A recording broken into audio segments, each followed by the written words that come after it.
The relentless howl of wind swept down from the mountain pass, carrying with it the scent of pine and the promise of an early winter.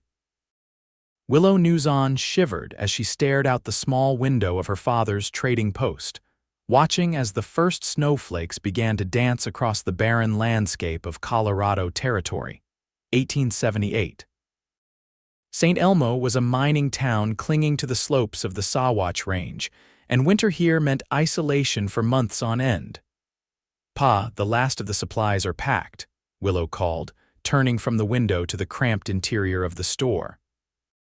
The shelves were nearly bare now, most goods having been traded for gold dust or pelts over the summer months. Thomas Newson grunted from behind the counter where he counted the day's meager earnings. "Won't last us through winter," he muttered, more to himself than to his daughter. "Not with what's coming." Willow knew what he meant. At 22, she had survived enough harsh mountain winters to understand their precariousness, but this year felt different. Her father's cough had worsened and the mine yields had been poor. Many families had already abandoned St. Elmo, seeking fortune elsewhere or returning east. "The Hendersons left yesterday," she said, moving to stoke the dying fire in the pot-bellied stove.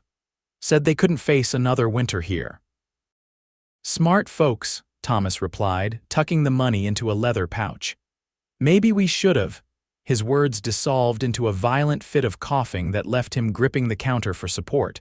Willow rushed to his side, her heart constricting with fear. "Pa, you need to rest." "The doctor said." "Dr. Simmons knows nothing," Thomas interrupted, though the pallor of his face contradicted his bravado. "Been coughing like this for 30 years in these mountains. Ain't killed me yet." But Willow knew better.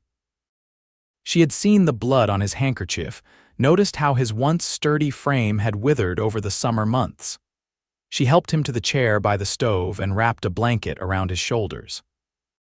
"I'm going to check on the horses before the snow gets worse," she said, reaching for her father's old buffalo coat. "Then I'll make us some supper." Outside, the wind had picked up, driving the snow sideways. Willow pulled the coat tighter around her slender frame and made her way to the small stable behind the trading post.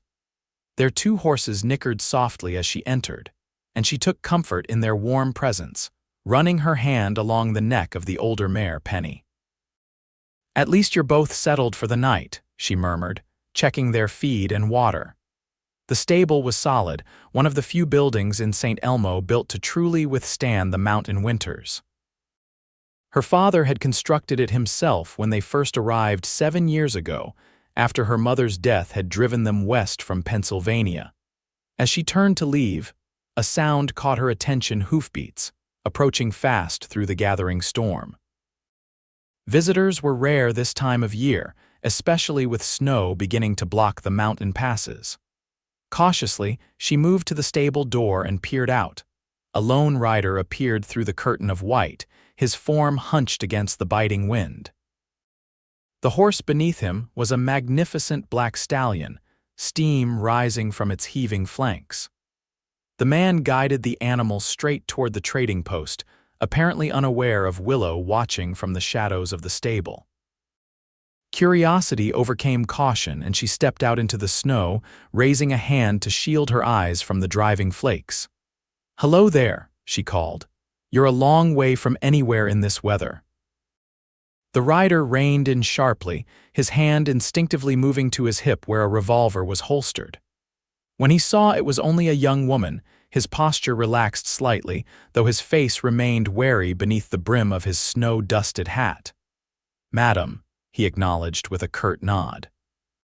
His voice was deep, weathered like leather left too long in the sun. "This St. Elmo?" "It is," Willow confirmed, studying him more carefully now. He was tall, his shoulders broad beneath a duster coat stained with travel.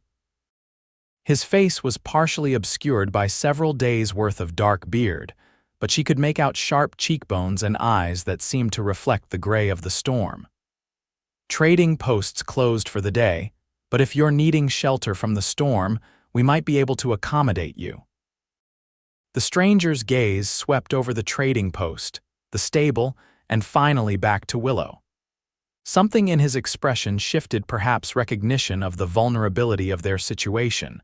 A lone woman, and what he would soon discover was an ailing old man. "Name's Vaughn O'Malley," he said finally, dismounting with fluid grace despite what appeared to be exhaustion. "Been riding 3 days straight from Denver, looking for a man named Caldwell, heard he might be in these parts." Willow tensed at the name. Jeffrey Caldwell owned the largest mine in St. Elmo and half the businesses in town, including the saloon where trouble seemed to brew as regularly as coffee. He was not a man people sought out for friendly reasons. "Mr. Caldwell has an office above the assay office," she replied carefully. "But he won't be there now. Town mostly shuts down before sundown this time of year." O'Malley led his horse closer, and Willow fought the urge to step back. There was something dangerous about this man, something coiled tight beneath his controlled movements.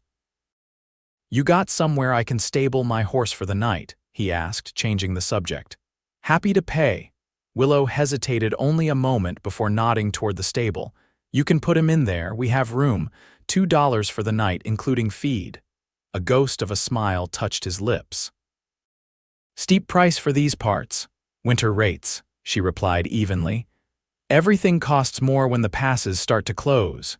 He reached into his pocket and pulled out $2 silver, pressing them into her palm. His fingers were calloused but warm against her cold skin, the brief contact sending an unexpected jolt through her.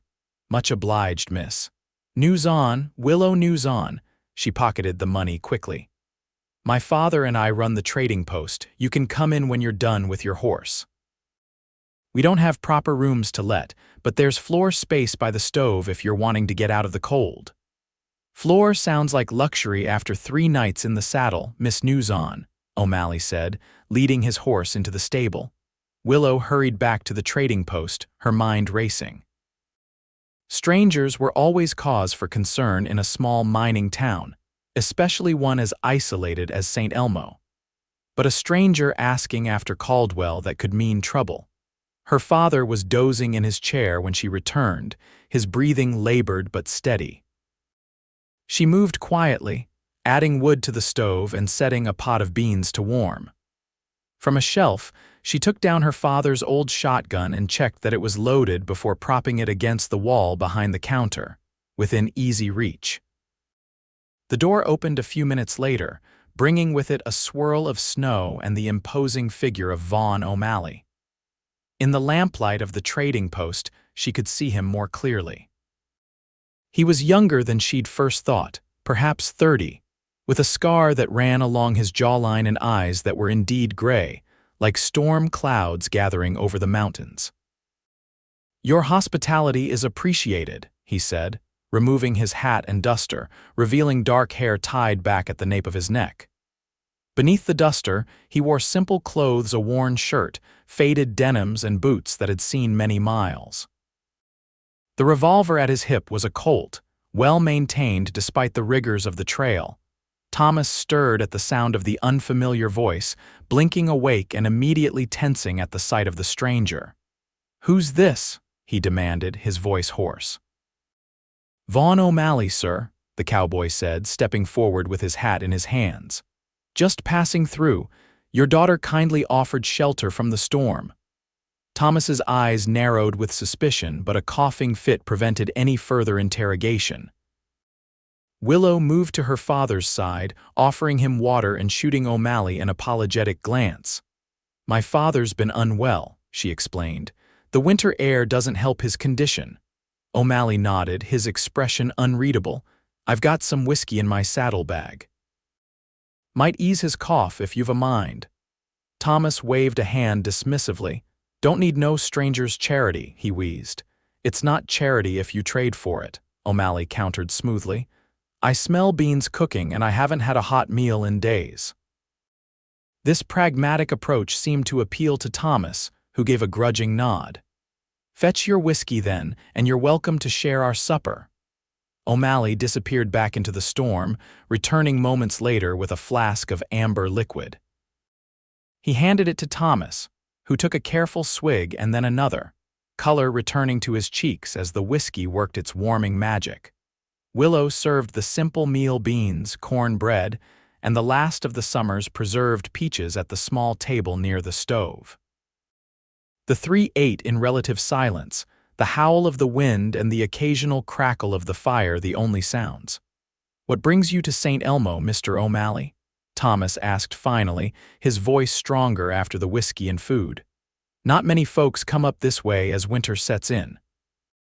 Most are heading down to lower ground." O'Malley set down his spoon, considering his response. "Got business with Jeffrey Caldwell," he said at last. "Heard he's hiring men for a special job." Thomas and Willow exchanged glances. "Caldwell's always got special jobs," Thomas said carefully.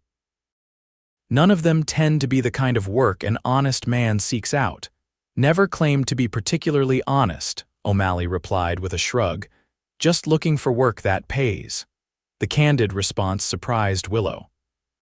Most drifters who came through St. Elmo were full of grand tales and empty promises. This man's blunt honesty was refreshing, even if what he admitted wasn't entirely comforting. "Caldwell's men are a rough sort," she found herself saying. "They've caused trouble in town before. Last summer they nearly burned down the schoolhouse in a drunken dispute." O'Malley's gaze fixed on her, intense and assessing. "I'm not looking to make friends, Miss Newson, just need the money." "What for?" The question slipped out before she could stop it, and she flushed at her own impertinence. To her surprise, he didn't seem offended. "Got a parcel of land waiting for me down in New Mexico territory. Need enough cash to stock it proper before spring." "A ranch?" Thomas asked, interest piqued. O'Malley nodded. "Small place, nothing fancy, but it's mine or will be once I can afford to work it." There was something in the way he said it, a quiet pride, a sense of yearning that made Willow look at him differently. This wasn't just a drifter or a hired gun. This was a man with a dream, however modest. "Well," Thomas said, pushing back from the table, "you're welcome to bed down here tonight, Mr. O'Malley. Storm's not letting up any time soon, and Caldwell won't be doing any hiring till morning at the earliest." Another coughing fit overtook him, and Willow helped him to his feet. "Thank you for your kindness," O'Malley said, standing as well. "I'll be out of your way at first light." Willow guided her father to the small room at the back of the trading post where they slept, helping him into bed and making sure he was comfortable before returning to the main room. O'Malley had spread his bedroll near the stove and was sitting on it, cleaning his revolver with practiced motions. "Is he always that bad?" he asked without looking up. Willow paused in her task of clearing the table. "It's gotten worse this past month. Doctor says it's the miner's consumption. Too many years breathing dust in the tunnels." O'Malley nodded as if he'd seen it before. "My pa went the same way. Worked the silver mines in Nevada." "I'm sorry," Willow said softly. He shrugged, reassembling the revolver with swift, sure movements. "It was a long time ago." Willow finished tidying up and checked that the door was securely barred against both the storm and any potential intruders. She was acutely aware of O'Malley watching her, his gray eyes tracking her movements. "You should know," she said, pausing before heading to the back room. "Caldwell's not well liked in town. If you're seen associating with him, folks might be less inclined to be friendly." "I appreciate the warning, Miss Newson," O'Malley replied, "but I'm used to people not being friendly." Something in his tone, resignation, perhaps, or simple acceptance, tugged at her heart. "Good night, Mr. O'Malley," she said, retreating to the small room she shared with her father. As she lay in her narrow bed, listening to her father's labored breathing and the howling of the wind outside, Willow found her thoughts returning to the stranger by their stove. There was a story there, behind those storm cloud eyes and careful words. A story she shouldn't be curious about, given that he was headed for Caldwell's employ in the morning. Yet as sleep finally claimed her, it was Vaughn O'Malley's face that drifted through her dreams, and the strange feeling that his arrival in St. Elmo would change everything. Morning broke clear and bitter cold, the storm having passed in the night to leave a pristine blanket of snow across the town. Willow woke early to find the main room of the trading post empty, the bedroll gone, and the fire in the stove carefully banked. For a moment she wondered if O'Malley had already departed, but then she spotted a neatly folded note on the counter. "Gone to check on my horse. Back shortly. V.O." The handwriting was surprisingly elegant, each letter formed with precision. Another unexpected facet of the mysterious cowboy, Willow thought as she stirred the fire back to life and set coffee to boil. Her father was still sleeping, his breathing slightly easier than it had been the night before. She decided to let him rest and began the morning routine of preparing the trading post for the day's business, though she expected few customers given the fresh snow. The door opened just as the coffee began to percolate, admitting O'Malley along with a blast of cold air. He stamped snow from his boots and nodded a greeting. "Horse is fine," he reported. "You've got a solid stable. Better built than most in this town from what I can see." "My father built it himself," Willow replied, pouring 2 cups of coffee and offering one to him. "He was a carpenter before he caught gold fever and dragged us west." O'Malley accepted the coffee with a nod of thanks. "You been here long?" "7 years," she said, leaning against the counter. "Came after my mother passed. Pa thought a fresh start would do us good." She didn't add that the fresh start had only led to more hardship: the failed mining claims, the harsh winters, and now her father's illness. "And has it done you good?" There was genuine curiosity in his question. Willow considered her answer carefully. "It's home now," she said finally. "For better or worse?" O'Malley took a sip of his coffee, his eyes never leaving her face. There was something intense about his gaze, as if he were memorizing every detail. It made her self-conscious and strangely warm despite the morning chill. "Town's stirring," he noted, glancing toward the window where figures could be seen moving through the snow-covered street. "I should head out, find Caldwell." "His office is above the assay office," Willow reminded him. "Though this time of morning you might find him at Molly's cafe instead. He takes breakfast there most days." O'Malley set down his empty cup. "I'm obliged to you and your father for the shelter," he said. "What do I owe you for the meal and coffee?" "Nothing," Willow replied. "Consider it payment for the whiskey. It did seem to help Pa sleep better." A ghost of a smile touched his lips. "Fair enough." He reached for his hat and duster, then hesitated. "If you don't mind my asking, Miss Newson, why stay? If your father's ill and winters are this harsh, why not head somewhere warmer? Denver, maybe, or further south?" The question caught her off guard, not because she hadn't considered it herself, but because she was surprised he had. "The trading post is all we have," she explained, "and Pa, he's stubborn. Believes his fortune is still waiting to be discovered in these mountains." O'Malley nodded, as if her answer confirmed something he'd already suspected. "Hope is a powerful thing," he said. "Sometimes it's all that keeps a person going." With that cryptic remark, he donned his hat, tipped it slightly in farewell, and stepped out into the bright morning. Willow watched through the window as he made his way down the snow-covered street, his tall figure cutting a stark silhouette against the white landscape. She wondered if she would see him again, and was surprised to find herself hoping she would. The day passed slowly, as winter days in St. Elmo often did. A few customers trickled in, mostly miners exchanging small pouches of gold dust for supplies.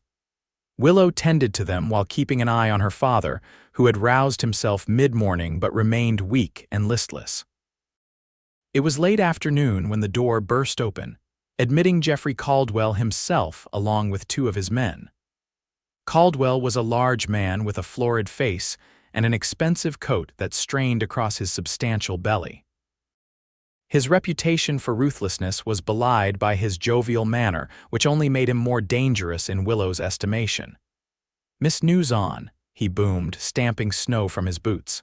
"And Thomas, good to see you up and about, old man. Heard you were on death's door." Thomas straightened in his chair, pride briefly overcoming weakness. "Takes more than a cough to put me down, Caldwell." Caldwell laughed, the sound like rocks in a tin can. "That's the spirit. Now I've come with a proposition for you both." He gestured to his men to wait by the door and approached the counter where Willow stood, wary and alert. "We're not interested in any propositions," she said firmly. If you need supplies, we're happy to serve you. Otherwise, now, Caldwell interrupted, raising his hands in a placating gesture.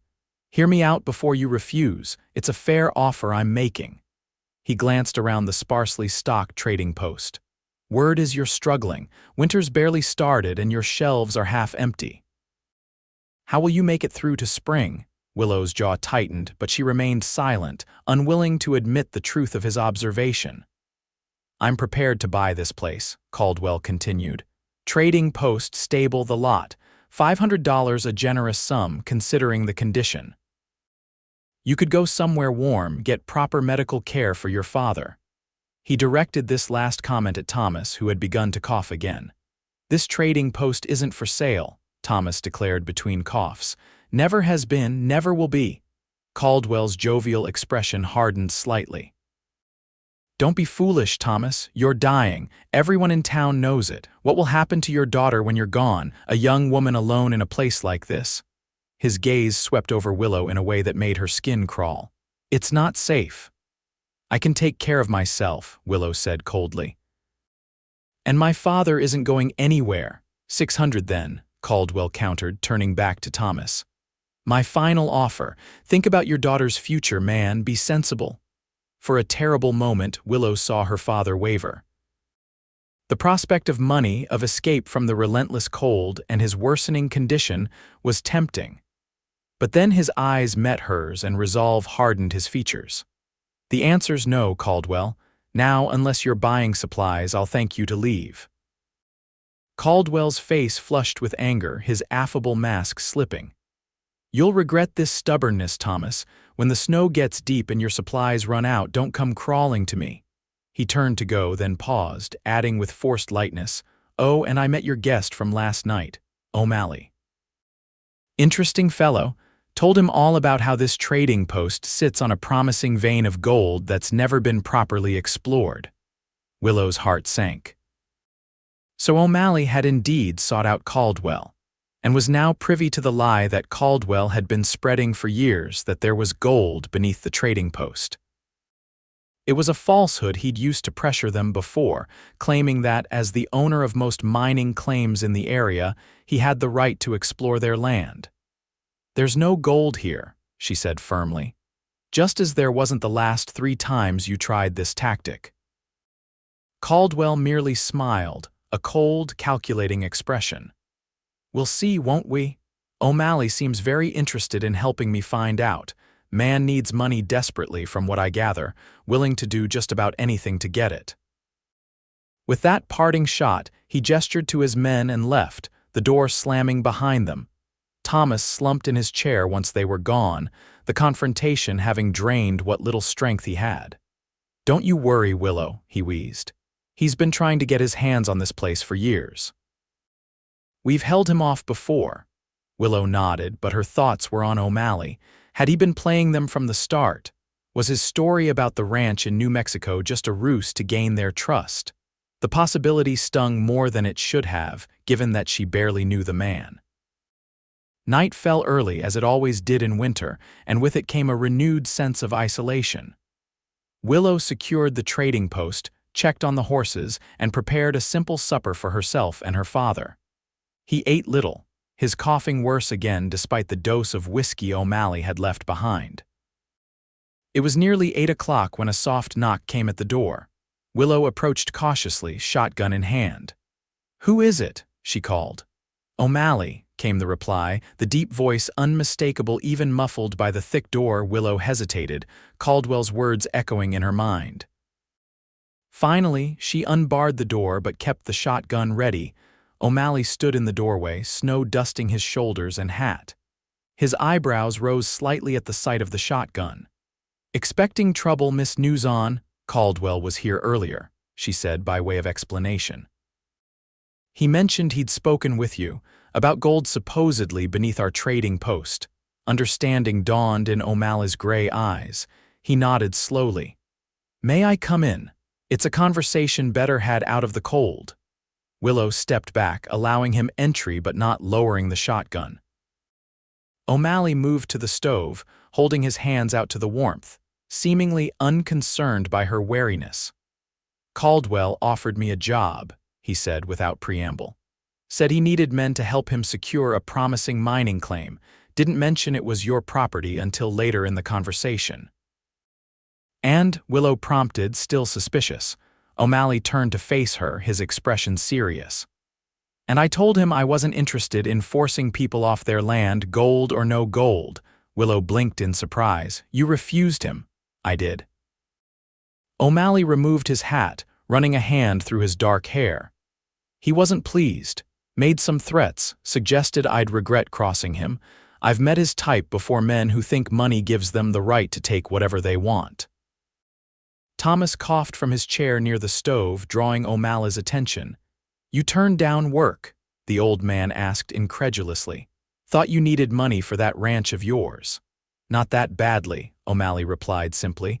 There are some lines I won't cross even for a dream. Willow lowered the shotgun finally, setting it aside. Why come back here? If you've made an enemy of Caldwell, you're not safe in St. Elmo. A smile tugged at the corner of O'Malley's mouth.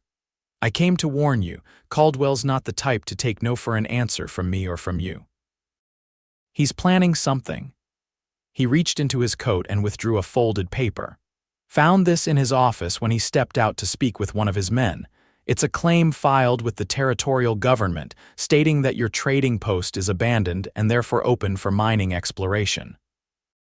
Willow took the paper with trembling hands, reading the official-looking document with growing horror. This is dated next week, she gasped. He's planning to file this claiming we've abandoned the property, O'Malley nodded grimly. My guess is he intends to make that abandonment a reality one way or another. Thomas struggled to his feet, anger momentarily overcoming his weakness. That snake, he can't get away with this. He can and he will unless someone stops him, O'Malley said. The territorial officials won't question a claim filed by a respected businessman like Caldwell, especially when it's accompanied by the signatures of witnesses who will swear the property was abandoned. But we're clearly not abandoning it, Willow protested. We're right here. O'Malley's expression was grim. For now, but what if something were to happen, a fire, perhaps? In winter with nowhere else to go, you'd be forced to leave St. Elmo. The implication was clear, and Willow felt a chill that had nothing to do with the temperature. You think he would burn us out? I think there's nothing he wouldn't do to get what he wants, O'Malley replied. And right now, what he wants is this trading post. Thomas sank back into his chair, overcome by another coughing fit. Willow moved to his side, her mind racing. We need to go to the sheriff, she said desperately. O'Malley shook his head.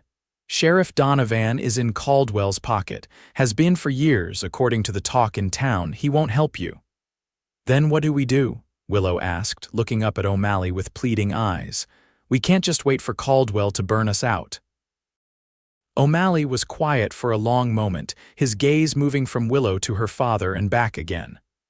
I have a suggestion, he said finally, but you may not like it. At this point, Mr. O'Malley, I'm willing to hear any suggestion that doesn't involve losing our home, Willow replied. I stay, he said simply. At least until we can figure out a more permanent solution. Caldwell doesn't know I took that document. He thinks I'm leaving town tomorrow, heading south. If I'm here keeping watch, he'll have a harder time making a move against you. Willow stared at him, trying to process his offer. You want to stay here? Why would you do that? You don't know us. O'Malley's expression softened slightly. Let's just say I have experience with men like Caldwell. I know what they're capable of. And I don't like seeing good people bullied by those with power and money. He paused, then added more quietly, besides, I've got nowhere pressing to be. That ranch in New Mexico will still be there come spring. Thomas looked up at O'Malley with narrowed eyes. What's in it for you? Room and board, O'Malley replied without hesitation, and perhaps some peace of mind knowing I helped prevent an injustice. He met Willow's gaze directly. I'm not asking for anything more than that. You have my word. Willow glanced at her father, seeing the conflict in his eyes. They needed help, that much was clear. But trusting a stranger, especially one who had initially sought work with Caldwell, was a risk. We need to discuss this, she said finally. My father and I, alone, O'Malley nodded, reaching for his hat. I understand. I'll check on my horse, give you some privacy. Whatever you decide, I won't hold it against you. With that, he donned his hat and stepped back out into the night. As soon as the door closed behind him, Thomas turned to Willow. Can we trust him? He asked bluntly. Willow sank into the chair opposite her father. I don't know, she admitted. But he did warn us about Caldwell's plan. He could have just taken the job and helped run us off. Unless this is all part of some more elaborate scheme, Thomas countered. Maybe he's working for Caldwell still, trying to get inside our defenses. Willow considered this possibility. To what end, though? If Caldwell wants to burn us out, he doesn't need someone on the inside. He could just do it. Thomas coughed, the sound rattling in his chest. I don't like it, Willow, a strange man staying here with you. I can handle myself, she reminded him gently. And the alternative is facing Caldwell alone. You're in no condition to stand watch all night, Pa. We both know that. Thomas's shoulders slumped in defeat. You're right. We need help and he's offering it. He fixed her with a stern look. But you keep that shotgun close, you hear me? And at the first sign he's not what he seems, we send him packing. Willow nodded, relieved that her father was being practical despite his reservations. Agreed. When O'Malley returned, stamping snow from his boots, they presented their decision. He accepted with a simple nod as if he'd expected nothing else. I'll need to get my things from the hotel, he said. Won't take long, be careful, Willow cautioned, if Caldwell sees you returning here. He won't, O'Malley assured her. I can be invisible when I need to be. After he left, Willow prepared a pallet for him near the stove, similar to where he'd slept the previous night.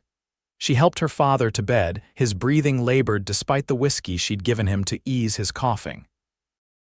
Are we doing the right thing? She asked softly as she tucked the blankets around him. Thomas reached for her hand, his grip weaker than it once had been but still reassuring. I don't know, girl, but sometimes you have to trust your instincts. What do yours tell you about this O'Malley fellow? Willow thought of the cowboy's gray eyes, the way they seemed to see right through pretense to the heart of things. She thought of his refusal to work for Caldwell, his warning, his offer of help with seemingly little to gain. That he's a good man, she said finally. Despite whatever he might have done in his past, Thomas nodded slowly. Then we trust him, for now. He squeezed her hand once more before releasing it. Now get some rest. Tomorrow may bring troubles we can't foresee. Willow kissed her father's forehead and retreated to her own small bed on the other side of the curtain that divided their sleeping area. She lay awake, listening to the wind outside and the occasional creak of the trading post settling in the cold. Her thoughts kept returning to O'Malley. There was something about him, a depth, a complexity that intrigued her. He wasn't simply the drifting cowboy he appeared to be. There was education in his speech when he chose to use it, refinement in his handwriting, and principles that seemed at odds with a man supposedly desperate enough to work for someone like Caldwell. The sound of the door opening roused her from her thoughts. She tensed, hand reaching for the knife she kept beneath her pillow, but then she heard O'Malley's distinctive tread and relaxed. She listened as he moved about the main room, the soft sounds of him settling in for the night. Then came silence, broken only by the howl of the wind and the distant cry of a wolf in the mountains. Despite the uncertainty of their situation, Willow felt safer knowing O'Malley was there, standing guard against whatever Caldwell might attempt. It was a strange feeling, this trust in a man she barely knew. Yet somehow it felt right. With that thought, she finally drifted into sleep, unaware that the coming days would test that trust in ways she could never have imagined. The following morning dawned clear and cold, the snow from the previous day glistening in the early light. Willow rose before sunrise, as was her habit, and found O'Malley already awake, stoking the fire in the stove. You're up early, she observed, wrapping her shawl more tightly around her shoulders against the morning chill. He glanced up, a hint of amusement in his gray eyes. Never was one for sleeping late. Old habits from ranch life, I suppose. You grew up on a ranch. Willow asked, moving to put coffee on to boil. O'Malley nodded, returning his attention to the fire. My father's place in Wyoming Territory, small spread, barely enough to sustain the family. He left it to work the silver mines, thinking to make our fortune. A shadow crossed his face. That didn't exactly work out as planned. Is that why you want your own ranch, to reclaim what was lost? Willow measured coffee grounds carefully, aware that their supply was dwindling. Something like that, O'Malley replied, his tone suggesting he wasn't inclined to elaborate further. Willow respected his reticence, turning instead to practical matters. I need to open the trading post soon. We don't get many customers in winter, but those who do come rely on us for essentials. I'll keep watch, O'Malley assured her. Stay out of sight unless needed, but close enough to intervene if Caldwell or his men make an appearance. The day passed quietly, with only a handful of customers venturing through the snow to the trading post. Willow conducted business as usual, while O'Malley remained in the back room with her father, occasionally peering through the window to survey the street outside. Thomas seemed stronger today, his coughing less frequent, though Willow knew better than to hope for any real improvement. The consumption that gripped his lungs would only worsen as time passed. Still, it was a relief to see him sitting up, engaged in quiet conversation with O'Malley over a game of checkers. It was mid-afternoon when Sheriff Donovan appeared, his bulky figure filling the doorway of the trading post. He stomped snow from his boots and nodded curtly to Willow. "Miss Newson," he greeted her, his gaze sweeping the room. "Just making my rounds, checking that everyone's prepared for winter proper. Forecast says we might get another big storm rolling in tomorrow." Willow knew this was no routine visit. Donovan rarely concerned himself with the welfare of St. Elmo's residents unless there was something in it for him. "We're well prepared, Sheriff," she replied evenly. "Thank you for your concern." Donovan moved further into the trading post, examining the shelves with exaggerated interest. "Supplies looking a bit thin, I'd say. You sure you folks will make it through if the pass is close early this year?" "We'll manage," Willow said, her tone making it clear she considered the subject closed. Donovan's gaze drifted to the back room where Thomas was just visible through the partially open door. "Your pa still ailing, heard he's not doing too well." "My father's health is our concern, not the town's," Willow responded, her patience wearing thin. The sheriff's eyes narrowed slightly at her tone. "Just being neighborly, Miss Newson, no need to get prickly." He adjusted his gun belt, a casual gesture that nonetheless carried a hint of threat. "Had an interesting visitor in town yesterday, Cowboy by the name of O'Malley. You wouldn't happen to know where he's gone off to, would you? Was staying at the hotel but checked out this morning without a word." Willow's heart quickened, but she kept her expression neutral. "I wouldn't know anything about that, Sheriff. We had a traveler stay one night during the storm, but he moved on." Donovan studied her face, clearly skeptical. "That right, because word is he was asking a lot of questions about Jeffrey Caldwell, and now he's disappeared. Caldwell's concerned he might be up to no good." "As I said," Willow repeated firmly, "I know nothing about it. Now, unless you're here to purchase supplies, I have work to do." The sheriff's affable facade slipped, revealing the hard man beneath. "Listen here, girl, Caldwell runs this town, whether you like it or not. If he wants to know something, it's in everyone's best interest to cooperate." "Is that a threat, Sheriff?" The deep voice came from behind Donovan, who spun around to find O'Malley standing in the doorway to the back room, his posture relaxed but his eyes cold. Donovan's hand instinctively moved toward his gun, but O'Malley made no similar gesture, his hands hanging loose at his sides. "O'Malley," the sheriff growled, "thought you'd skipped town." "Changed my plans," O'Malley replied calmly. "Miss Newson and her father kindly offered me work for the winter, helping around the trading post, keeping an eye on things." The emphasis he placed on the last words was subtle but unmistakable. Donovan's eyes darted between O'Malley and Willow. "Is that so?"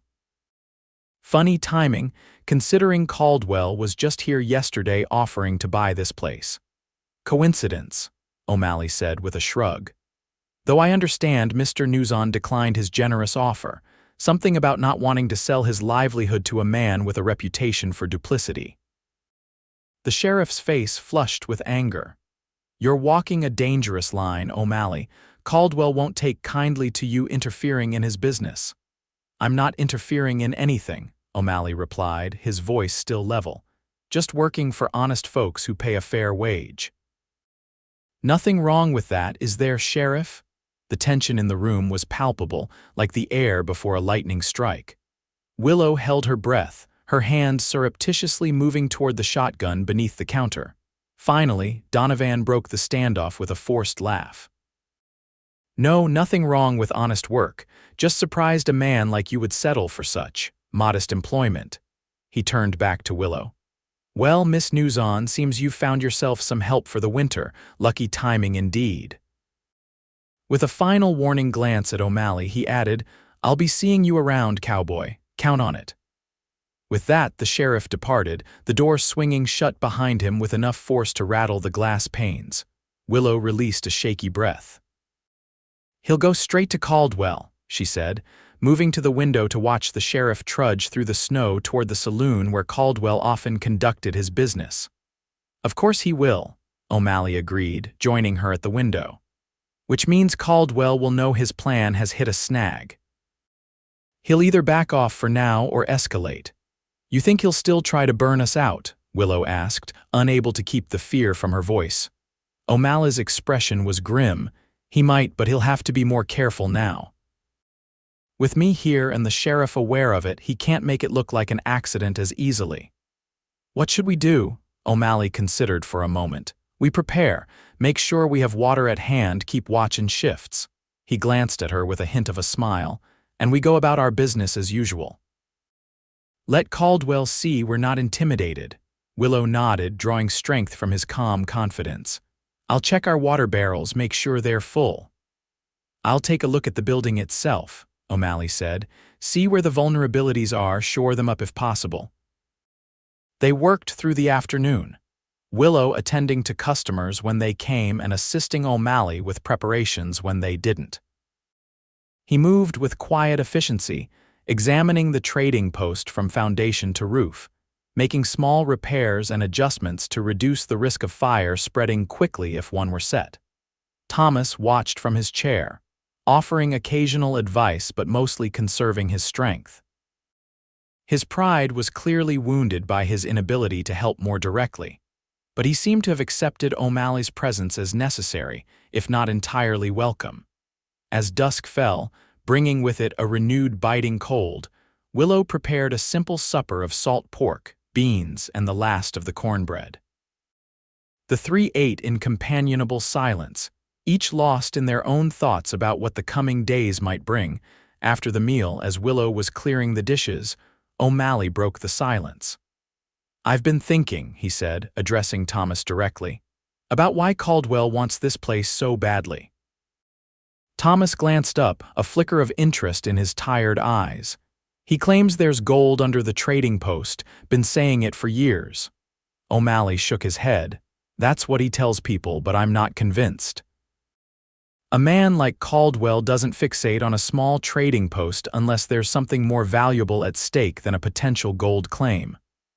What else could it be? Willow asked, pausing in her task. The location.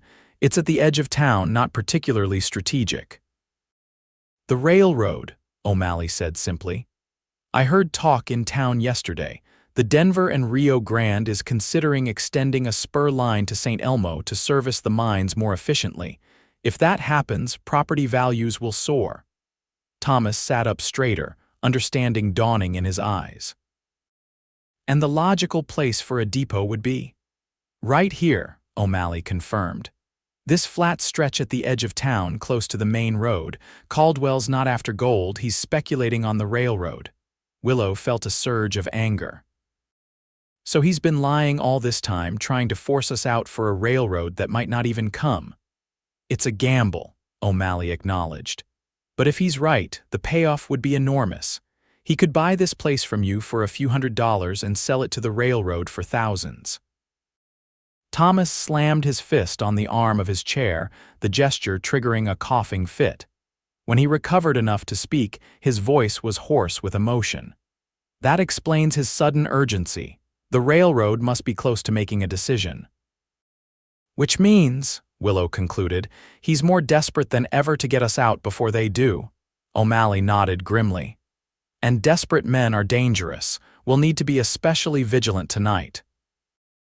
They established a watch schedule, with O'Malley taking the first shift while Willow and her father rested. She helped Thomas to bed, making sure he was comfortable before retreating to her own small space behind the curtain. Despite her exhaustion, sleep eluded Willow. Her mind raced with the implications of what they'd learned. If O'Malley was right about the railroad, their humble trading post was suddenly much more valuable than they'd ever imagined. But that value came with danger Caldwell wouldn't give up easily, not with so much potential profit at stake. After an hour of restless tossing, Willow gave up on sleep and rose, wrapping her shawl around her shoulders. She moved quietly to the main room, where O'Malley sat by the window, his revolver resting on the small table beside him. He glanced up as she approached, the lamplight catching the angles of his face. "Can't sleep?" he asked softly. Willow shook her head, sinking into the chair opposite him. "Too much to think about." O'Malley nodded in understanding. "It's a lot to take in." "If you're right about the railroad," Willow said, keeping her voice low to avoid disturbing her father, "then we're sitting on something far more valuable than we realized." "It could be your way out," O'Malley observed. "If the railroad does come, you could sell on your own terms. Enough money to take your father somewhere with better doctors, better climate." The thought was tempting. Willow had long dreamed of escaping the harsh mountain winters, of finding a place where her father might recover some measure of health. But leaving St. Elmo would mean abandoning the last connection to the life they'd built after her mother's death. "I don't know if Pa would leave, even then," she admitted. "This place has become his whole world." O'Malley's gaze was sympathetic. "Sometimes holding on to a dream can blind us to better possibilities." The quiet wisdom in his words struck Willow. There was more to this cowboy than met the eye, a depth of understanding that spoke of experiences beyond his years. "What about you?" she asked impulsively. "Are you holding on to a dream that's blinding you? This ranch in New Mexico, is it really what you want, or just what you think you should want?" O'Malley looked surprised by the question, then thoughtful. "I've never considered it that way," he admitted. "The ranch has been my goal for so long I haven't stopped to question why." He gazed out the window at the moonlit snow. "After my father died, I drifted, took work where I could find it, some of it less than honorable." A shadow crossed his face. "I thought having land of my own would change things, make me more like the man I was raised to be, less like the man I became." "And will it?" Willow pressed gently. O'Malley's eyes met hers, and in them she saw uncertainty beneath the usual confidence. "I don't know," he said finally. "But it's the only plan I've got." Something in his vulnerability touched Willow deeply. This was not the hardened drifter he presented to the world, but a man searching for redemption, for purpose. Before she could respond, a sound from outside caught their attention, the soft crunch of snow beneath boots. O'Malley was on his feet instantly, revolver in hand, motioning for Willow to stay back. He moved to the window, peering out cautiously. "Two men," he whispered, "by the stable." "They're carrying something." Willow's heart raced. "Caldwell's men?" she asked, reaching for the shotgun. O'Malley nodded grimly. "Most likely, and I'd wager that's coal oil they're carrying." A sick feeling settled in Willow's stomach. "They're going to burn us out tonight." "Not if I can help it," O'Malley said, his voice hardening. He checked his revolver, then moved toward the door. "Stay here, keep your father safe." "You can't go out there alone," Willow protested. "There are two of them." O'Malley paused, looking back at her with a hint of a smile. "I've faced worse odds." Before she could argue further, he slipped out the door into the frigid night. Willow rushed to the window, straining to see in the darkness. The moon cast enough light to reveal the shadowy figures moving toward the stable, but O'Malley had disappeared from view. She gripped the shotgun tightly, ready to defend their home if necessary. Minutes crawled by with excruciating slowness. Then came the sound of raised voices, followed by the unmistakable crack of a gunshot. Willow gasped, every instinct screaming at her to rush outside to help O'Malley. But she held her position, knowing that leaving her father unprotected would be foolish. More shouting, another gunshot, then silence. The waiting was unbearable. Willow's hands trembled on the shotgun, her breath forming small clouds in the increasingly cold air as the fire in the stove burned low. Finally, the door opened, and O'Malley stepped inside. There was blood on his coat sleeve, and his expression was grim, but he appeared otherwise unharmed. "What happened?" Willow asked, setting aside the shotgun and rushing to his side. "You're hurt." O'Malley shook his head dismissively. "Just a graze, nothing serious." He moved to the stove, adding wood to the dying fire. "Caldwell's men won't be bothering us tonight. They're on their way back to town with a message for their employer." "You didn't," Willow couldn't bring herself to finish the question, "kill them?" "No," O'Malley's tone was matter of fact, "but I made it clear that the next time I might not be so merciful." They were carrying enough coal oil to burn down the trading post and the stable both. Caldwell's getting desperate. Relief washed over Willow, followed quickly by concern for his injury. "Let me see your arm," she insisted, already moving to fetch clean cloths and water. O'Malley reluctantly removed his coat, revealing a tear in his shirt where a bullet had grazed his upper arm. The wound was bleeding but not deeply, a painful reminder of how close he'd come to more serious injury. Willow cleaned the wound carefully, her touch gentle as she wiped away the blood and applied a simple bandage. O'Malley watched her work, his gray eyes never leaving her face. "Thank you," she said softly as she finished, "for protecting us. You could have been killed." "It was worth the risk," he replied, his voice equally quiet. "Some things are worth fighting for." Their eyes met, and Willow felt something shift between them, a recognition, a connection deeper than the circumstance that had brought them together. For a moment neither spoke, the air charged with unspoken feelings. The sound of Thomas coughing in the back room broke the spell. Willow stepped back, suddenly aware of how close they had been standing. "You should rest," she said, gathering the bloodied cloths. "I'll take the next watch."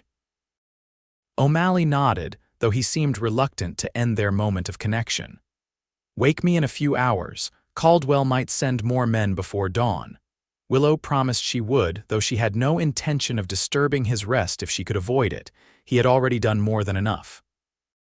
As she settled into the chair by the window, shotgun across her lap, Willow found her thoughts returning to the look they had shared, the intensity in O'Malley's gray eyes, the feeling of his skin beneath her fingers as she tended his wound. She had known him only a few days, yet already he had become essential to their survival. And perhaps a small voice whispered in her mind to something more than just survival. Outside, the snow began to fall again, soft and silent in the moonlight. Willow watched it drift down, covering the signs of the night's confrontation, and wondered what the coming dawn would bring. Morning arrived with a fresh blanket of snow and the distant sound of activity from town. Willow, who had let O'Malley sleep through the night despite his instructions, was stirring a pot of oatmeal when he emerged from his bedroll, looking rested despite the events of the previous night. "You were supposed to wake me," he said, his tone more concerned than accusatory. "You needed rest to heal," she replied simply. "Nothing happened after you dealt with Caldwell's men." O'Malley examined his arm, flexing it experimentally. The wound was painful but healing cleanly. "We may not be so fortunate today," he warned. "Caldwell won't take last night's failure lightly." As if summoned by his words, the door to the trading post burst open, admitting Sheriff Donovan along with 3 deputies. Behind them came Jeffrey Caldwell himself, his face flushed with triumph. "Vaughn O'Malley," Donovan announced formally, "you're under arrest for the assault of 2 citizens of St. Elmo and the theft of property belonging to the Caldwell Mining Company." O'Malley remained calm, though his hand moved instinctively toward his revolver before stopping. What property would that be, Sheriff?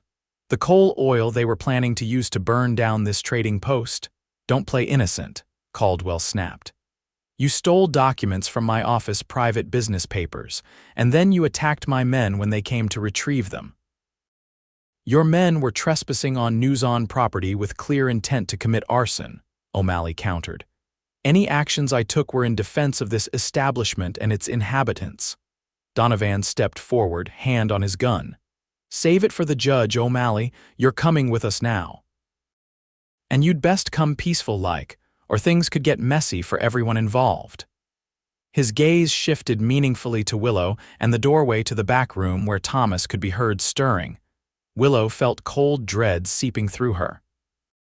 This was a calculated move. Remove O'Malley, leave them vulnerable to whatever Caldwell planned next. She opened her mouth to protest, but O'Malley shot her a warning glance. I'll come, he said evenly, on one condition. You're not in a position to make conditions, Caldwell sneered. O'Malley ignored him, addressing the sheriff directly.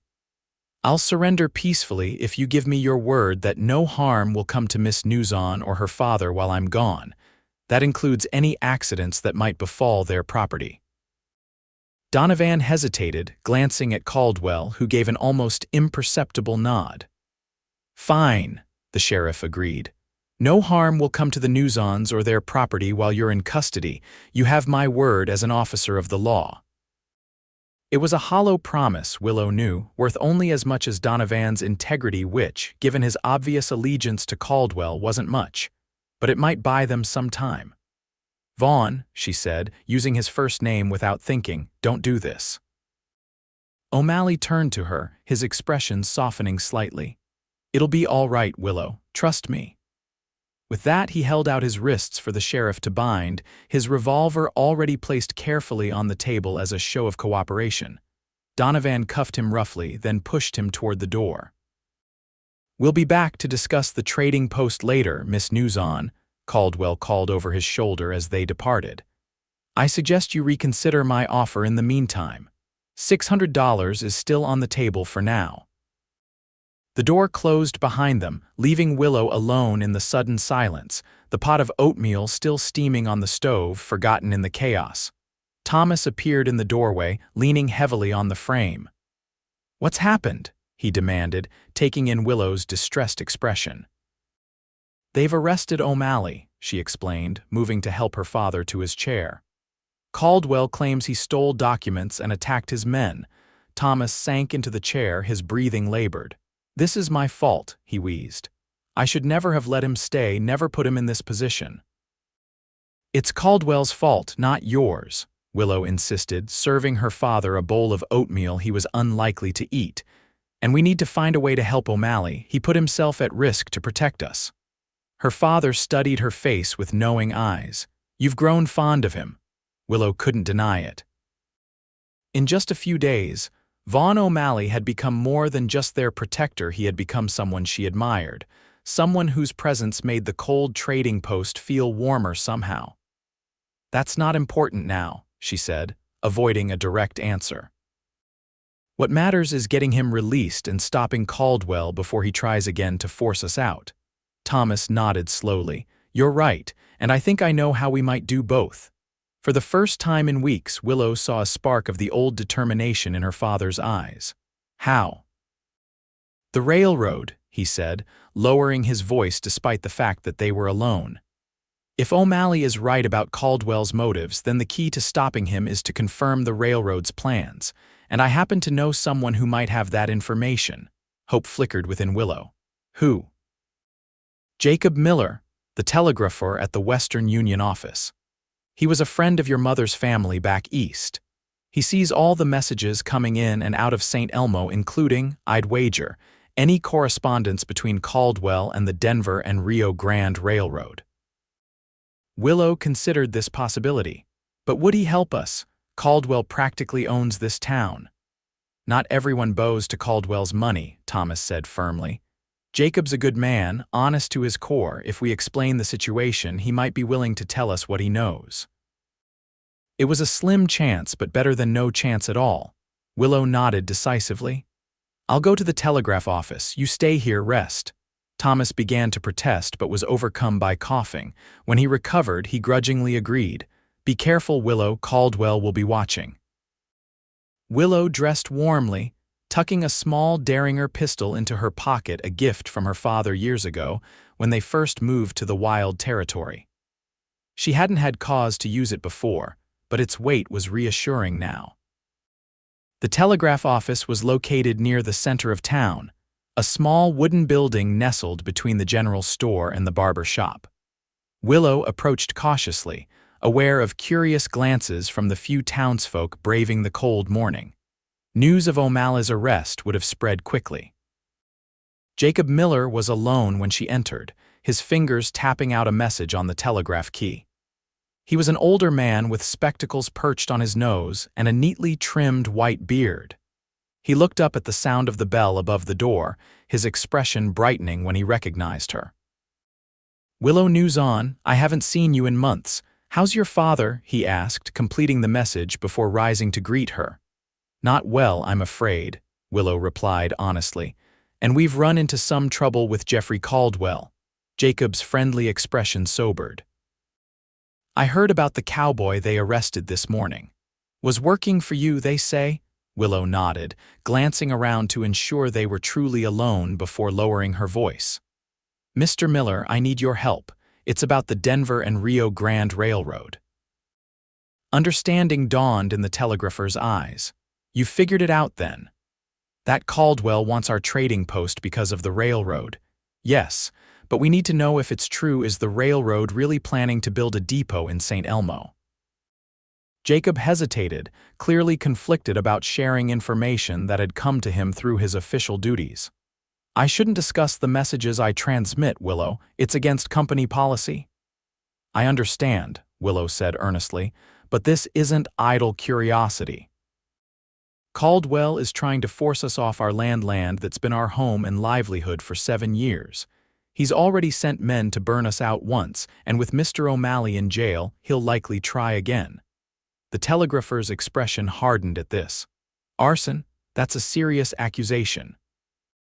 "It's the truth," Willow insisted. "Please, Mr. Miller, anything you can tell us might help save not just our trading post but possibly our lives." Jacob removed his spectacles, polishing them thoughtfully on his vest.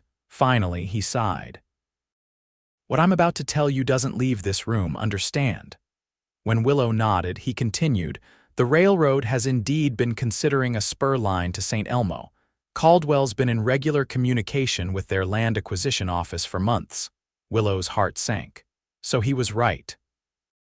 "They do want our land for a depot." "Not exactly," Jacob said, a hint of a smile appearing beneath his beard. "The final survey came through last week. The depot will be built on the other side of town, near the mining company headquarters. It's more practical for ore shipments that way." Willow stared at him, hardly daring to believe what she was hearing.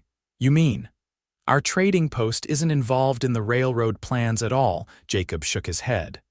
"Not at all. Caldwell's been betting on the wrong location. The railroad informed him of the final decision 3 days ago. That's why he's suddenly so desperate to acquire your property before word gets out."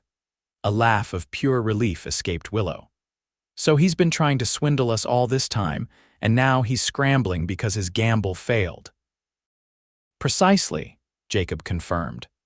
"Once the railroad announces their plans publicly, which should be within the week, the value of your property remains exactly what it is now. A modest trading post at the edge of town." Willow's relief was quickly replaced by renewed determination. "Mr. Miller, I need to send a telegram immediately to the territorial marshal in Denver." The telegrapher raised an eyebrow but didn't question her request. "That'll be 50 cents for up to 10 words, 5 cents for each additional word." Willow counted out the coins from her purse, then carefully composed her message. "Territorial Marshal Denver, stop innocent man wrongfully imprisoned. St. Elmo, stop Sheriff Donovan, corruption evidence available, stop urgent assistance requested, stop Willow Newson." Jacob read the message, his expression grave. "This will stir up a hornet's nest, Willow." "It needs stirring," she replied firmly. "Will you send it?" The telegrapher nodded, turning to his key. "Consider it done, but be careful. Caldwell won't take this lying down." "Thank you, Mr. Miller, for everything." Willow squeezed his hand gratefully before turning to leave. "Willow," Jacob called as she reached the door, "your mother would be proud of the woman you've become." The unexpected praise brought tears to Willow's eyes. With a grateful nod, she stepped back out into the cold, her mind racing with this new information and what it might mean for their future. The jail was her next destination.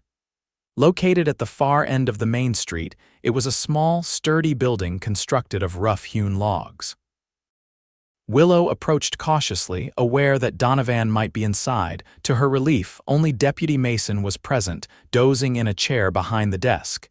He started awake at her entrance, nearly toppling backward. "Miss Newson," he greeted her, straightening his rumpled uniform. "What brings you here?" "I've come to see Mr. O'Malley," she said with as much authority as she could muster. "I believe prisoners are allowed visitors." Deputy Mason looked uncomfortable. "Well, yes, madam, usually they are, but Sheriff Donovan left specific instructions that O'Malley wasn't to have any visitors." Willow had anticipated this. From her pocket, she withdrew a small paper package. "I've brought medicine for Mr. O'Malley's wound. Surely the sheriff wouldn't deny medical attention to a prisoner." The deputy hesitated, clearly torn between his orders and basic human decency. "Well, I suppose. But just for a few minutes, mind you, and I'll need to check that package first." Willow handed over the bundle, which contained nothing more than clean bandages and a small tin of her father's homemade salve. Mason examined it thoroughly before nodding his approval. "5 minutes," he said firmly, taking a ring of keys from a hook on the wall. "And I'll be right outside the cell the whole time." He led her to the back of the building, where 2 small cells were separated by a narrow corridor. O'Malley occupied the far one, sitting on a thin mattress, his back against the wall. He looked up in surprise as they approached. "Visitor for you, O'Malley," Mason announced, unlocking the cell door. 5 minutes, and don't try anything funny. I've got my piece right here." He patted the revolver at his hip. O'Malley rose as Willow entered the cell, his expression a mixture of concern and what might have been happiness at seeing her. "Willow," he said softly, "you shouldn't be here." "I brought medicine for your arm," she replied, aware of Mason watching them closely. She moved to O'Malley's side, unwrapping the bandages. "How are you? Have they treated you decently?" "Well enough," he assured her, submitting to her ministrations. "It's you and your father I'm worried about, with me in here." "We're fine," Willow whispered, using the task of changing his bandage as cover to speak without Mason overhearing. "And I have news. The railroad isn't using our land after all. Caldwell's entire scheme was based on a miscalculation." O'Malley's eyes widened slightly, but he maintained a neutral expression. "Is that so?" he murmured. "Yes, and I've sent a telegram to the territorial marshal in Denver about your situation. Help is coming, Vaughn, just hold on." The use of his first name again seemed to affect him deeply. His hand caught hers briefly as she applied the salve to his wound, a touch that sent warmth spreading through her despite the chill of the jail cell. "I've been thinking," he said quietly, "about what you asked last night, about my dream, the ranch in New Mexico." Willow's heart quickened. "And I think maybe I've been chasing the wrong dream all along." His gray eyes held hers, communicating far more than his cautious words. "Maybe what I've been looking for has been right in front of me, just not in the place I expected to find it." Before Willow could respond, Deputy Mason cleared his throat loudly. "Time's up, Miss Newson." Reluctantly, she finished bandaging O'Malley's arm and gathered her things. "Take care of yourself," she said, loud enough for Mason to hear. Then, lowering her voice to a whisper as she turned to leave, she added, "I'll find a way to get you out of here, I promise." O'Malley nodded, his expression conveying a trust that touched her deeply. As Mason locked the cell door behind her, he called out, "Thank your father for me, Miss Newson. Tell him I appreciate his hospitality more than I can say." The words were ordinary enough, but the look in his eyes told Willow they meant far more than a simple message of gratitude. As she emerged from the jail into the bright winter day, Willow felt a new determination coursing through her. Armed with the truth about the railroad and the hope of assistance from the territorial marshal, she was ready to confront Caldwell directly if necessary. But first, she needed to return to the trading post to inform her father of what she'd learned, and to prepare for whatever desperate measures Caldwell might take when he realized his plans were unraveling. The streets of St. Elmo seemed unusually quiet as Willow made her way back toward the trading post. Most businesses were open despite the cold, but there were few customers to be seen. Those townsfolk who were out watched her with curious, sometimes wary expressions. Word of her visit to the jail had likely spread already. She was nearly home when a familiar figure stepped into her path, Jeffrey Caldwell, his expensive coat buttoned against the cold, his face flushed with either the chill or anger. "Miss Newson," he greeted her, blocking her way. "Out for a morning constitutional, or perhaps visiting your hired gun in his new accommodations?" Willow met his gaze steadily, refusing to be intimidated. "Mr. Caldwell, I was just heading home. If you'll excuse me, not so fast," Caldwell said, moving to stay in front of her. "I think it's time we had another discussion about your trading post. The situation has evolved since yesterday." "Has it indeed?" Willow replied, feigning ignorance. "I was under the impression your offer still stood at $600, a sum my father and I have already declined." Caldwell's smile didn't reach his eyes. "Circumstances change, my dear. With your protector behind bars, facing serious charges that could see him hang, you and your ailing father are in a precarious position. I'm merely offering a way out before things become unpleasant." The threat was thinly veiled, but Willow refused to show fear. "How interesting that you mention hanging, Mr. Caldwell. I've just come from sending a telegram to the territorial marshal in Denver, detailing Mr. O'Malley's wrongful imprisonment and Sheriff Donovan's corruption. I wonder who will be facing unpleasantness when the marshal arrives." The color drained from Caldwell's face, replaced quickly by a mottled red of fury. "You foolish girl," he hissed. "Do you have any idea who you're dealing with? I own this town." "Not for much longer," Willow countered, emboldened by the knowledge she now possessed. "I also happened to learn something interesting about the Denver and Rio Grande Railroad today. It seems their plans for a depot in St. Elmo don't involve my father's trading post after all. In fact, the land they've chosen is on the opposite side of town, much closer to your mining company headquarters." Caldwell's expression shifted from anger to shock, then calculation. "Who told you this? That old fool Miller at the telegraph office? He's senile, has been for years. Can't trust a word he says.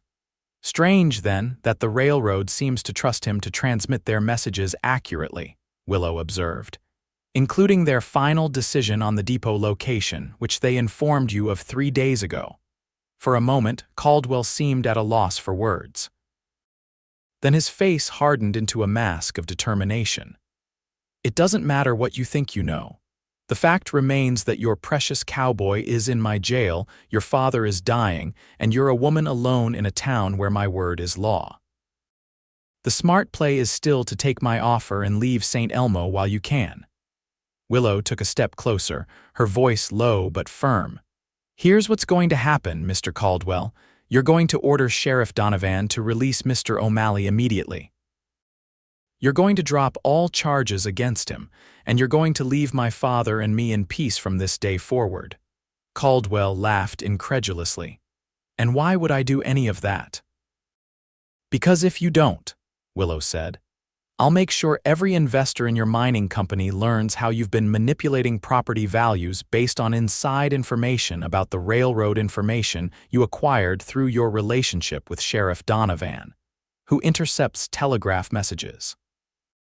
I believe that's not only unethical but illegal. How do you think your Eastern investors will react to such news?" It was a bluff, based on conjecture rather than fact, but from the way Caldwell's face paled, Willow knew she'd struck close to the truth. "You can't prove any of that," he said, though with less conviction than before. Perhaps not conclusively, Willow conceded.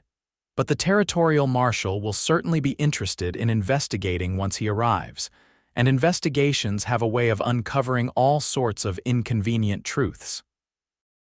Caldwell studied her face, clearly reassessing the young woman he had dismissed as an easy target. "You're bluffing," he said finally, though doubt had crept into his voice. "Am I?" Willow held his gaze without flinching. "Are you willing to risk everything you've built on that assumption?" For a long moment, neither spoke. Then Caldwell adjusted his coat with a show of nonchalance that didn't quite mask his unease. "Very well, Miss Newson. I'll tell Donovan to release your cowboy as a gesture of goodwill, but don't think this is over. St. Elmo is still my town." "Thank you for your goodwill," Willow replied, unable to keep a hint of triumph from her voice. "I'm sure Mr. O'Malley will be grateful to avoid the inconvenience of a trial." Caldwell leaned closer, his voice dropping to a menacing whisper. "Watch yourself, girl. Men like O'Malley don't stay in one place for long. When he drifts on, you'll find yourself alone again. And I have a long memory." With that parting threat, he turned and strode away toward the sheriff's office, his footsteps crunching angrily in the snow. Willow released a shaky breath, the tension of the confrontation leaving her trembling slightly. She had won this round, but Caldwell was right about one thing. O'Malley wasn't likely to stay in St. Elmo indefinitely. He had his own dreams to pursue, his ranch in New Mexico to claim.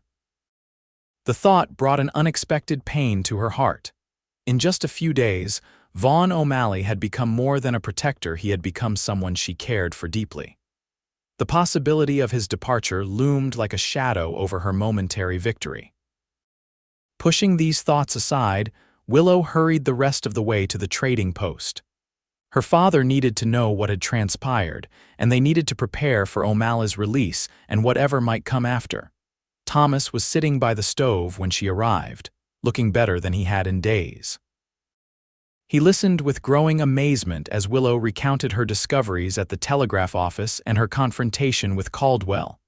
"You stood up to him," Thomas said when she had finished, pride evident in his voice despite the worry in his eyes. "My brave girl." "Your mother would have been so proud." Willow squeezed her father's hand. "Mr. Miller said the same thing. It gave me strength when I needed it most." Thomas's expression grew serious. "Caldwell won't forget this, Willow. He's not a man who accepts defeat graciously." "I know," she acknowledged. But with the railroad plans about to be made public and the territorial marshal potentially on his way, Caldwell's influence may be waning. It might be enough to keep us safe until... She trailed off, uncertain how to complete the thought. "Until O'Malley moves on," Thomas finished for her, his eyes knowing. "You care for him." It wasn't a question, but Willow nodded anyway. "I do, more than makes sense given how brief our acquaintance has been." "The heart doesn't always follow sense," her father said gently. "Your mother and I knew each other only 2 weeks before I asked her to marry me. Sometimes you just know." The comparison startled Willow. "This is different," she protested. "Vaughn is. He has his own path to follow, his ranch in New Mexico." "Perhaps," Thomas agreed. "Or perhaps he's been searching for something else entirely, something he's only just found." Before Willow could respond, the sound of approaching footsteps drew their attention to the door. It opened a moment later to reveal Vaughn O'Malley, his coat dusted with snow, his expression a mixture of relief and uncertainty. "They released me," he said simply. "Dropped all charges without explanation."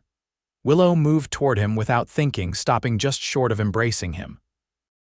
"Are you all right? Did they harm you?" O'Malley shook his head, his eyes never leaving her face. "I'm fine. Donovan wasn't happy about letting me go, but he had his orders." He glanced at Thomas, adding, "It seems your daughter has quite a way with persuasion." Thomas chuckled, then coughed. "That she does. Gets it from her mother. Come in, son, and close the door. You're letting in the cold." O'Malley stepped fully into the trading post, closing the door behind him. There was a moment of awkward silence, as if none of them quite knew how to proceed now that the immediate danger had passed. "I suppose you'll be wanting to continue on your journey," Thomas said finally, breaking the tension. New Mexico's still waiting, after all. O'Malley glanced at Willow, then back to her father. Actually, sir, I've been reconsidering my plans. He took a deep breath, as if gathering his courage. If you're amenable, I'd like to stay on in St. Elmo for a while. The trading post could use some improvements before spring, better insulation, repairs to the roof, maybe expanding the stable. With your permission, of course. Thomas's eyebrows rose in surprise. Stay through winter. It's a long, cold season up here, O'Malley. I'm aware, O'Malley replied with a slight smile. But I find I'm not as eager to reach New Mexico as I once was. There are considerations that make St. Elmo increasingly appealing. His gaze shifted to Willow as he spoke, and the look in his eyes made her heart race. There was hope there and question, and something deeper that she was only beginning to recognize in herself. Thomas observed this silent exchange with knowing eyes. Well, he said after a moment, we could certainly use the help. And it would ease my mind to know Willow has someone to rely on given my condition. Pa, Willow began, but Thomas waved her concern away. No sense pretending, girl, we all know I'm not getting better. He fixed O'Malley with a stern look. If you stay, understand this.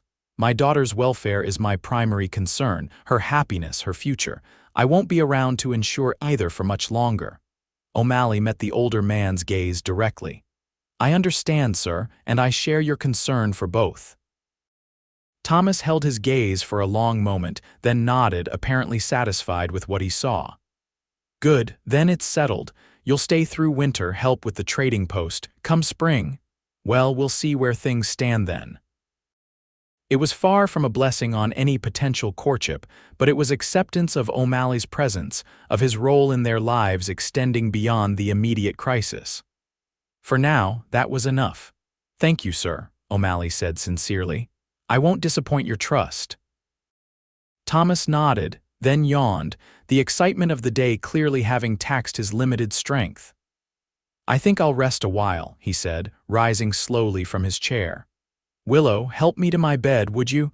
Willow assisted her father to the back room, settling him comfortably beneath the blankets. As she turned to leave, he caught her hand. Be careful with your heart, Willow, he advised softly. But don't be afraid to follow it either. Life is too short for regrets. Willow squeezed his hand, throat tight with emotion. I'll remember, Pa. When she returned to the main room, she found O'Malley standing by the window, gazing out at the snow-covered landscape. He turned at her approach, his expression softening. Your father is a good man, he said, strong despite his illness. He is, Willow agreed, moving to stand beside him at the window. He's always put my welfare above his own, even now when he's...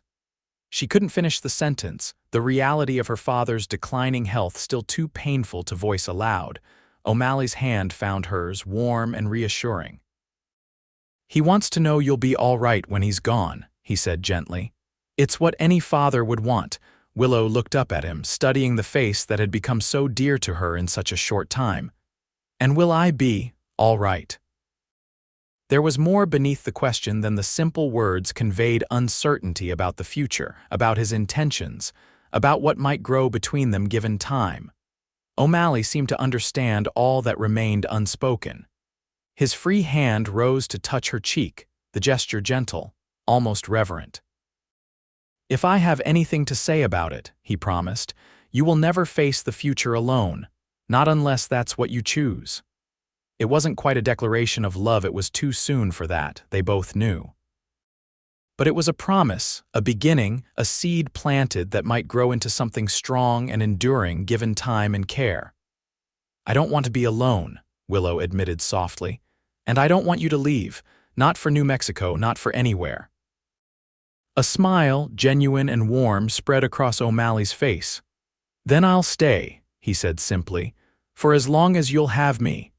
Outside, the snow began to fall again, soft and silent. But inside the trading post, a warmth had kindled that had nothing to do with the fire in the stove and everything to do with the connection growing between two people who had found each other against all odds.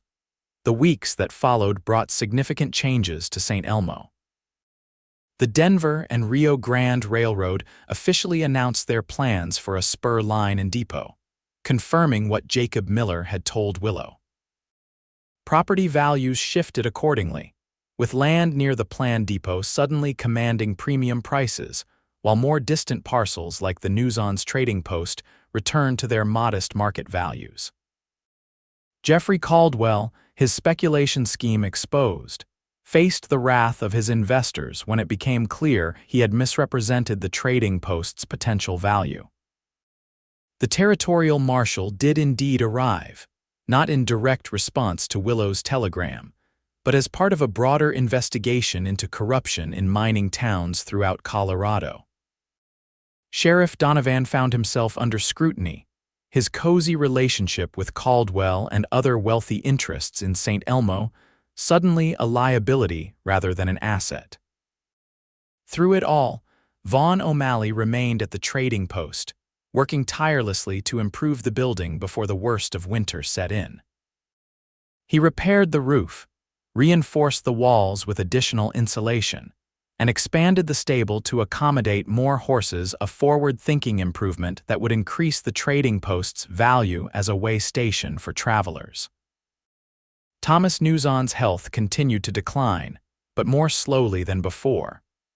The bitter cold of deep winter was hard on his lungs, but the security of knowing his daughter would not face the future alone seemed to give him a measure of peace that eased his suffering.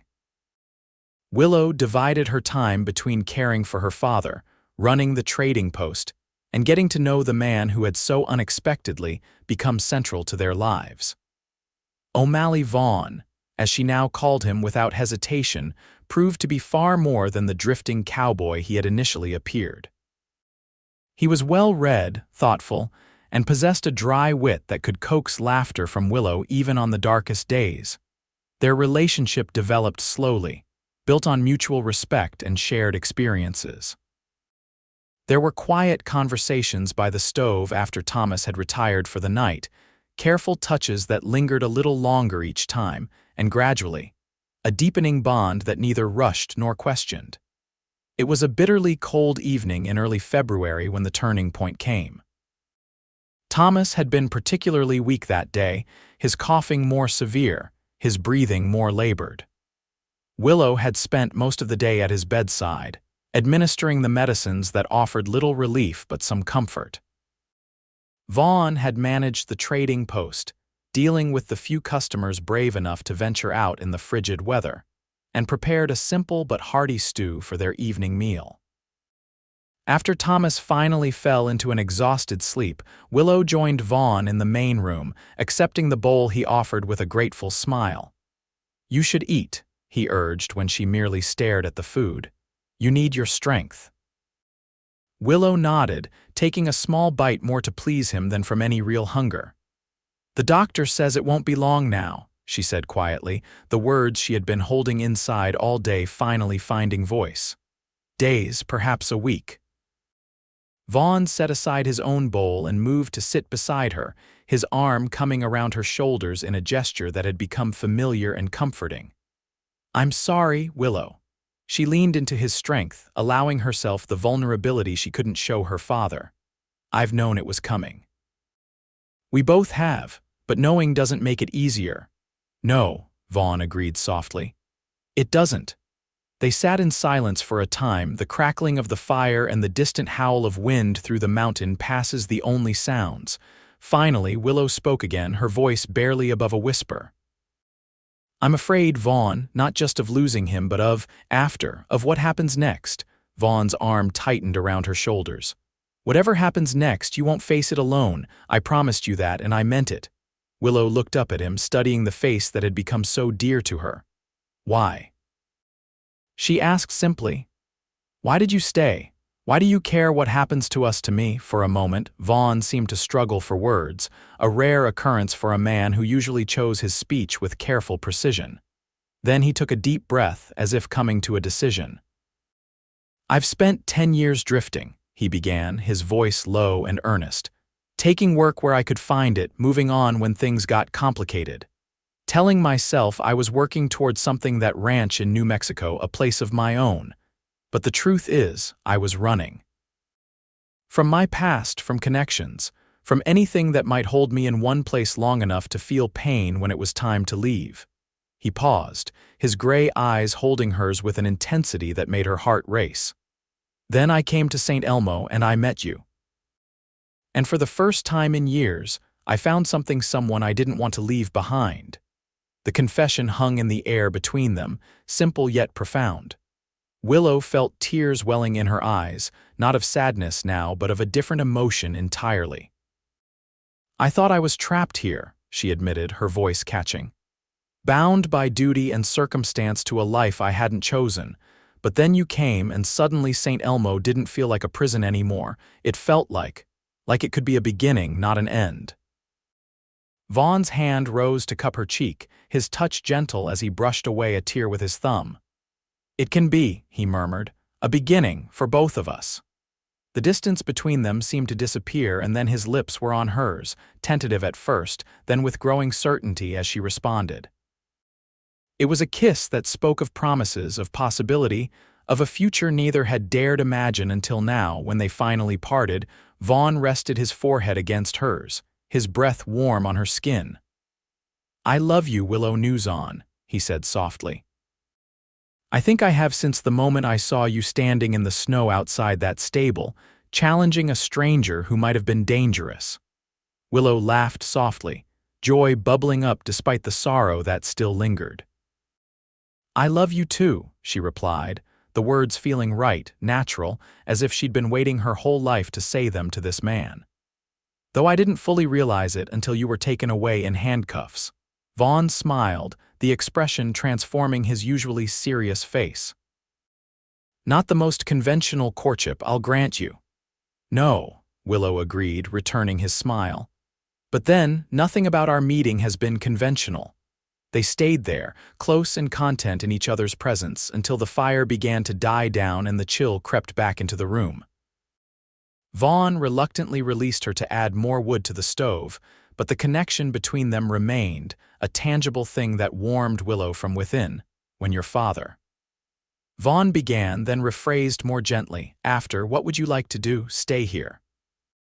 Sell the trading post and start fresh somewhere else. It was a question Willow had been asking herself for months, with no clear answer until now. I think, she said slowly, I'd like to stay, at least for a while. This place meant something to my father, and now, it means something to me too. It's where I found you, Vaughn nodded, understanding in his eyes. Then we stay. Build on what your father started, make the trading post thrive again. He hesitated, then added, though perhaps with one small change. What change? Willow asked, curious. Its name, Vaughn replied with a hint of shyness that seemed endearingly out of character. Instead of Newson Trading Post, it could be O'Malley Trading Post, if you'd consider becoming Willow O'Malley, that is. The proposal was simple, direct, perfectly suited to the man making it. Willow felt her heart swell with love for this cowboy who had ridden into their lives when they needed him most. I would consider it, she said, a smile spreading across her face. In fact, I've already decided. Yes, Vaughn O'Malley. Yes to all of it, to staying, to building a life here, to becoming your wife. His answering smile was radiant. He crossed the room in 2 strides, gathering her into his arms and lifting her off her feet in a rare display of unbridled joy. When he set her down, he kissed her again, this time with a passion that spoke of the future they would build together. I don't have a ring, he admitted when they finally broke apart. Not yet, but I promise you'll have one before we wed. I don't need a ring, Willow assured him. I just need you, the rest is details. Vaughn shook his head, his expression turning serious. No, you deserve to be properly courted, properly wed. Your father would expect no less, and neither do I. The mention of her father sobered Willow slightly. I want him to know, she said, before. I want him to know that we'll be together, that I won't be alone. We'll tell him in the morning, Vaughn promised. First thing. But Thomas Newson didn't wait for morning. Later that night, as if sensing there was news to be shared, he called weakly for Willow. She hurried to his bedside, Vaughn close behind her. Pa, do you need something? She asked, taking his frail hand in hers. Thomas's eyes, bright with fever, moved from his daughter to Vaughn and back again. A knowing smile touched his lips. "You've told her," he said to Vaughn, his voice barely above a whisper. Vaughn stepped closer to the bed, his hand finding Willow's shoulder. "I have, sir, and she's agreed to become my wife." A look of profound relief washed over Thomas's face. "Good," he breathed. "That's good." He squeezed Willow's hand with what little strength he had left. "You'll be happy with him, girl. I've watched him these past months. He's a good man." Tears filled Willow's eyes. "He is, Pa, and I love him." "And you, O'Malley," Thomas continued, fixing Vaughn with a surprisingly stern gaze despite his weakness. "You'll care for her, protect her, love her as she deserves with everything I am," Vaughn promised solemnly. "For as long as I live," Thomas nodded, apparently satisfied. "Then I can go in peace," he murmured, his eyes drifting closed. "Your mother's waiting, you know, been patient all these years." "Pa," Willow whispered, her heart breaking even as it swelled with love for this man who had raised her alone, who had always put her welfare above his own. Thomas's eyes opened once more, finding his daughter's face. "Be happy, Willow, that's all I've ever wanted for you, to be happy, to be loved." "I am, Pa," she assured him, tears flowing freely now. "I will be." A smile touched Thomas's lips and he sighed once, a sound of profound relief. Then his hand went slack in Willow's, and the labored breathing that had been his constant companion these past months finally ceased. Willow bent her head, pressing her father's hand to her cheek one last time. Vaughn's arm came around her shoulders, strong and steady, offering silent support as grief washed over her. Later, after the necessary arrangements had been made and Thomas had been laid to rest in the small cemetery overlooking the valley, life in St. Elmo continued. The winter slowly released its grip on the mountains, and as the snow began to melt, revealing patches of earth ready for spring's renewal, Willow and Vaughn began to plan their future. The territorial marshal's investigation had resulted in significant changes to St. Elmo's power structure. Sheriff Donovan had been removed from office, charged with corruption and abuse of authority. Jeffrey Caldwell, though not formally charged, had lost the confidence of his investors and much of his influence in town. With these threats neutralized, Willow and Vaughn were free to focus on improving the trading post. They expanded their inventory, added a small restaurant section where travelers could get a hot meal, and built additional guest rooms for those passing through. They were married on a bright day in early June, with wildflowers covering the mountainsides and the last patches of snow glistening on the distant peaks. The entire town turned out for the celebration, even those who had once avoided the trading post out of fear of Caldwell's disapproval. Jacob Miller gave the bride away, a role he accepted with tearful gratitude. The new sheriff, a younger man named Harris who had been appointed by the territorial governor, served as Vaughn's best man, a friendship that had developed during the investigation and subsequent reforms. As Willow and Vaughn exchanged vows beneath the blue Colorado sky, she couldn't help but think of her father, and of the strange, winding path that had led her to this moment. A chance encounter during a snowstorm, a threat that had brought them together, and a love that had grown amid the chaos. It was not the life she had envisioned for herself, but it was infinitely better than any she could have imagined. The railroad came to St. Elmo that autumn, bringing with it increased traffic and prosperity for the town. The O'Malley Trading Post, as it was now known, thrived with the influx of travelers, miners, and settlers drawn by the improved access to the mountain community. A year after their wedding, Willow gave birth to a son they named Thomas, in honor of her father. The baby had Vaughn's gray eyes and Willow's determined spirit, a combination that promised both challenges and joys in the years to come. As Willow sat on the porch of the trading post one evening, her son sleeping peacefully in her arms and Vaughn beside her, she reflected on the night that had changed everything. The night fire had licked the door jamb to coals, and the cowboy had said, "Turn your face, I'm breaking through." Caldwell's men had tried to burn them out, but instead they had forged a bond that could never be broken. The fire meant to destroy them had instead illuminated the path to love, to family, to a future brighter than either of them could have dreamed. "What are you thinking about?" Vaughn asked, his arm around her shoulders, his voice soft so as not to wake their son. Willow leaned into his embrace, a smile touching her lips. "About how sometimes the worst moments lead to the best ones, how things that seem like endings can actually be beginnings." Vaughn pressed a kiss to her temple, his love a tangible thing that surrounded her like the mountain air. "I'm glad my beginning was with you," he murmured, "and that our story is still being written." As the sun set behind the mountains, painting the sky in shades of gold and crimson, Willow knew with absolute certainty that the story they were writing together would be one of enduring love, of family, of a legacy that would echo through the mountain valleys long after they were gone. And it had all begun with a desperate cowboy, a determined young woman, and a fire meant to destroy that had instead ignited a love strong enough to last a lifetime.